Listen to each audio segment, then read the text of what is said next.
এই সমাজের কোনো মানুষের কাছে নিজের কষ্টের কথা বলবেন না। সে যেই হোক না কেন, কারো কাছেই কষ্টের কথা শেয়ার করবেন না।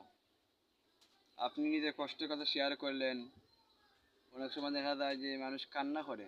নিজের কষ্টের কথা বলতে গেলে মানুষ কান্না করে, কিন্তু অপর পাশের মানুষ সেটাকে শুধু একটা হিস্টোরি মনে করে, গল্প মনে করে। অনেক সময় এই গল্পকে, এই কান্না করাকে দেখে কিন্তু সে মনে মনে এনজয় করে, আপনাকে নিয়ে সে টল করে। এই জিনিসটা হয়তো সে মুখে প্রকাশ করে না, কিন্তু আপনি উঠে যাওয়ার পরেই দেখা যাবে যে আপনাদের কান্না করছেন, এই জিনিসটা নিয়ে সে বাজে মন্তব্য করবো, টল করবো।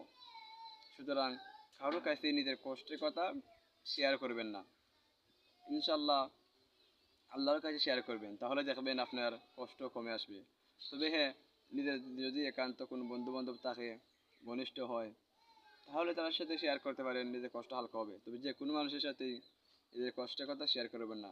সমাজের মানুষগুলো খুব অদ্ভুত।